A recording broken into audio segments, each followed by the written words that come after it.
Assalamualaikum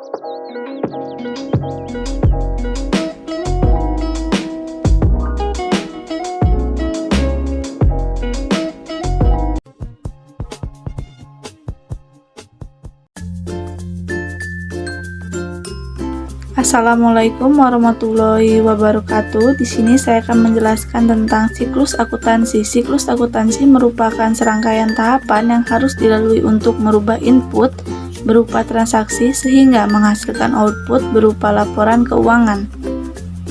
Siklus akuntansi yaitu ada transaksi, yang pertama pencatatan jurnal, yang kedua buku besar, yang ketiga ada neraca saldo, yang keempat jurnal penyesuaian, yang kelima neraca saldo penyesuaian, yang keenam laporan keuangan, yang ketujuh jurnal penutup, dan yang kedelapan ada neraca saldo penutupan, dan yang kesembilan ada jurnal pembalik.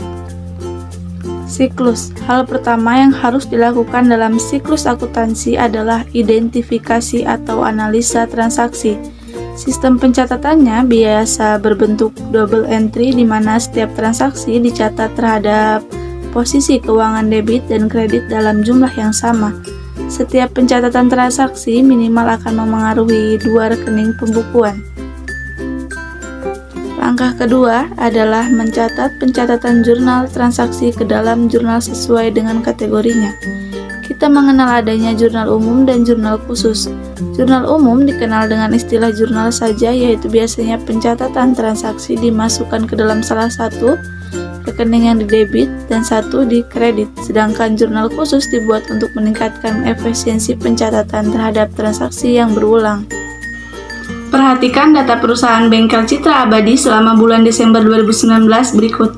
Tanggal 1 Desember diterima uang dari TN Ahmad seharga 40 juta sebagai modal awal kegiatan. Tanggal 4 Desember pembelian peralatan bengkel 10 juta secara kredit. Tanggal 6 Desember pembayaran sewa tempat usaha yaitu 500.000 untuk sebulan. Tanggal 8 Desember pembayaran gaji karyawan 2 juta. Tanggal 12 Desember pembelian perlengkapan bengkel tunai seharga 4.500.000. 15 Desember dibayar beban listrik bulan ini sebesar 150.000. 20 Desember diterima pendapatan servis selama 4 hari sebesar 3 juta. 25 Desember dibayar beban air sebesar 100.000.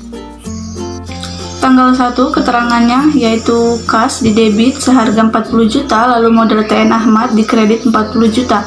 Tanggal 4 keterangannya peralatan di debit 10 juta dan utang usaha di kredit 10 juta. Tanggal 6 keterangannya beban sewa 500.000 di debit dan kas 500.000 di kredit. Tanggal 8 keterangannya beban karyawan 2 juta dan kas 2 juta di kredit. Tanggal 12 keterangannya perlengkapan sebesar 4.500.000 di debit lalu kas 4.500.000 di kredit. Tanggal 15 keterangannya beban listrik sebesar 150.000 di debit dan kas 150.000 di kredit. Tanggal 20 keterangannya kas sebesar 3 juta di debit dan pendapatan servis 3 juta di kredit. Tanggal 25 keterangannya beban air sebesar 100.000 di debit dan kas 100.000 di kredit. Jumlah masing-masing dari semuanya yaitu 60.250.000. Selanjutnya yaitu ada buku besar. Di buku besar ini setiap rekening pembukuan akan mencatat segala transaksi yang terkait dengan masing-masing rekening. Untuk memudahkan identifikasi, setiap rekening akan mendapat nomor kode. Di sini ada contoh buku besar yaitu pada tanggal 2 Oktober keterangannya investasi pemilik, refnya J1 di debit 14.500.000 dan di saldo debit 14.500.000. Pada tanggal 5 membayar sewa gedung, refnya J1 di kredit 1.500.000 dan masuk ke saldo debit 13 juta. Lalu tanggal 7 meminjam uang di bank, refnya J1 debit 5 juta dan di saldo debit 18 juta. Tanggal 11 membayar iklan, refnya J1 kredit 3.600.000 dan masuk ke saldo debit 14.400.000. Tanggal 19 menerima pendapatan servis biasa, refnya J1 kredit 500.000 dan masuk ke saldo debit 13.900.000. Pada tanggal 23 membayar utang usaha kredit 400.000 dan masuk ke saldo debit 13.500.000. Lalu pada tanggal 25 menerima tagihan debit 600.000 dan masuk ke saldo debit 24.100.000.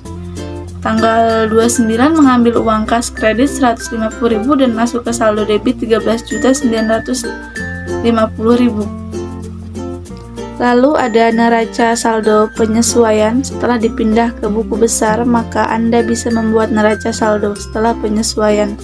Saldo antara aktiva dan pasiva dalam neraca saldo harus seimbang.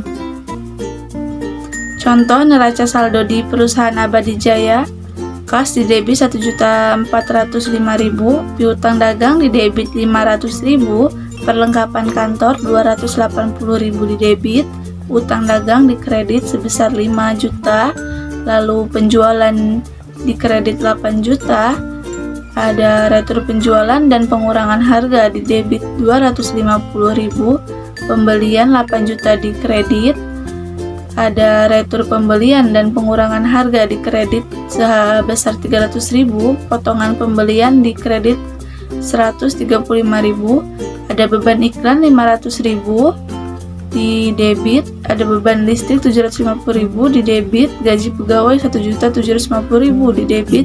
Jadi jumlah semuanya 13.435.000 rupiah. Jurnal penyesuaian. Di akhir periode terkadang kita menemukan transaksi yang belum dicatat ataupun kesalahan dalam mencatat. Nah, disinilah fungsi jurnal penyesuaian eksis. Setelah dicatat dalam jurnal penyesuaian, selanjutnya transaksi akan dipindah ke buku besar. Lalu ada neraca saldo penyesuaian. Setelah dipindah ke buku besar, maka Anda bisa membuat neraca saldo setelah penyesuaian. Saldo antara aktiva dan pasiva dalam neraca saldo harus seimbang. Lalu ada laporan keuangan. Laporan keuangan merupakan laporan yang sangat penting untuk direksi perusahaan karena dengan laporan keuangan mereka bisa mengetahui kondisi keuangan perusahaan. Laporan keuangan juga membantu direksi membuat kebijakan dan strategi yang harus dilakukan perusahaan. Sebelum membuat laporan keuangan, beberapa orang lebih memilih membuat neraca lajur. Hal ini dilakukan untuk mempermudah proses pembuatan laporan keuangan. Lalu ada jurnal penutup. Jurnal ini hanya dibuat pada akhir periode akuntansi saja. Rekening yang ditutup adalah rekening nominal dan laba rugi. Jenis-jenis rekening ini memang harus dinolkan agar di periode mendatang digunakan kembali untuk aktivitas baru. Contoh, jurnal penutup pada EPA Salon pada tanggal 31 Desember pendapatan sebesar 5.450.000, ikhtisar laba ruginya sebesar 5.450.000 di kredit. Lalu pada tanggal 31 ikhtisar laba rugi di debit 3.770.000, beban sewa di kredit 300.000, beban iklan di kredit 50.000, beban gaji di kredit 470.000, beban telepon dan listrik 150.000 di kredit, beban perlengkapan di kredit 1.500.000, beban penyewaan peralatan salon di kredit sebesar 1.300.000. Pada tanggal 31, ikhtisar laba rugi 1.680.000 di debit dan modal di kredit 1.680.000.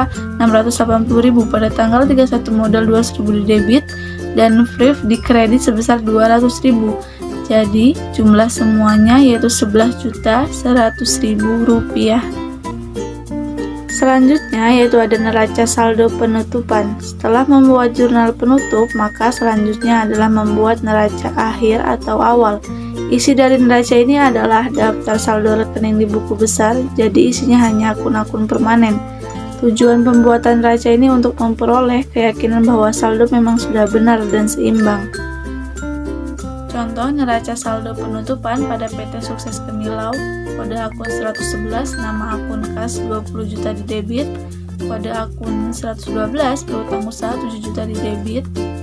Lalu ada kode akun 115, sewa dibayar di muka 800.000 di debit, kode akun 117, asuransi dibayar di muka 1.200.000 di debit, kode akun 119, perlengkapan kantor di debit sebesar 3 juta, kode akun 121, peralatan kantor di debit sebesar 8 juta, kode akun 112, akumulasi peralatan di kredit 5 juta, kode akun 211, utang usaha di kredit 15 juta, kode akun 311, modal Ibu Cahaya di kredit sebesar 20 juta.